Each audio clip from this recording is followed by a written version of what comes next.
last Games reading of the year. This is pretty bittersweet because, everything's coming to an end and that's depressing. So the reason we call this reading Speak the Reading is because it's about people around the world. Like, we're lucky. We live in the United States. We can basically say whatever we want without getting, thrown in jail for it. But in other countries, you can't.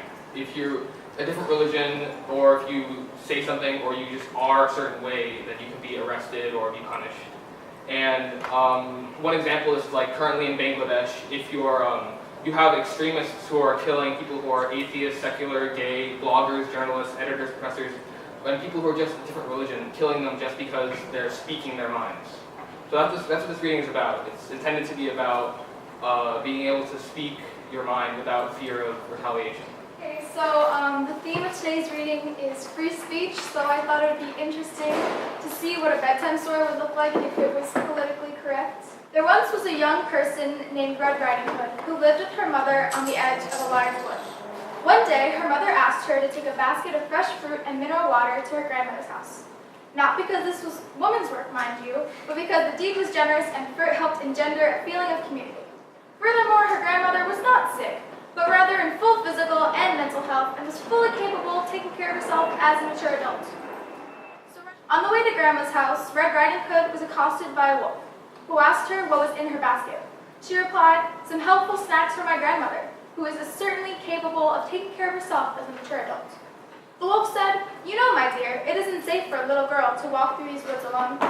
Red Riding Hood said, "I find your sexist remark offensive in the extreme, but I will ignore it because of your traditional status as an outcast from society." Okay, so in case you're unfamiliar with on-the-spot poetry, really this Rebecca comes to every reading I do in that, so this is all the things I know how to do. So if you're unfamiliar with on-the-spot poetry, I will call several of you from the audience who give me a word in the time allotted. I will write a poem based on it. Okay, so who wants to give me a word? Ivanka? Mitochondria. Gustavo? Repartee. What? You? Come. You look casual. I trusted you. we got us the mitochondria, we got us the repartee, we got us the kumquat, and clearly stalling for time to start.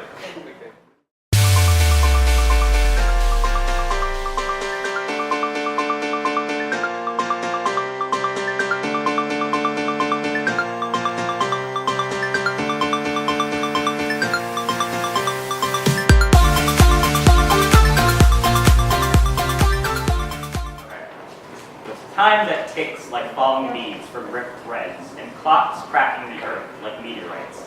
Mitochondria rising from the dregs of apocalypse. Kumquats stay in their comely repartee, telling the future, come, grow. The pain in both their eyes is the only thing they share. I ask myself, why did these two together? Why did they raise a family? Why did they have me? Why did they have the others? All they do is fight. There's no happiness like in those stereotypical love movies. My dad walks in and asks my mom to get his watch. She goes and gets it, and as she emotionlessly hands it to him, he pleads a hopeless strain of sorry. She rejects it, and says inaudible words that I can't understand. Before she can go, my dad reaches and puts his hand on her shoulder and looks into her eyes. The pain in both their eyes is the only thing they share. I have a little brother named Connor, Christine has met. When my friends see my little brother and I together, there is a 100% guaranteed explanation, and it's going to be, OMG, you guys are so alike! So, of course, I deny this. But let's be real. Of course we look alike. It's not like we're related by DNA or anything. But my brother looks like he could be my twin with a little bit of effort. A week ago, he hacked my Snapchat and started sending selfies of himself to my friends, and they asked me if I got a haircut. When I tell people I'm half Irish, half Taiwanese, there's always the few special folks that assume that being biracial means that I'm an X-Man, like I'm a mutant, I have genetic superpowers. I've had a surprising amount of people ask if being mixed meant that I could see better, study better, run faster, lift more. I wish. The prom is coming up soon, and my parents are a little weird. First of all, they don't really know what prom is. They kind of thought that they were invited to. And then I was trying to explain the whole date thing to them, and they were like, "What?" They don't really know what prom is, so I just kind of left it at, "Oh, I'll just be out the whole night, and I'll come home the next day." And that's all they need to know. We're getting a hotel room, but I'm not telling my parents that because if I did, their reaction would be like, hotel room! You're going to have the sex! Oh,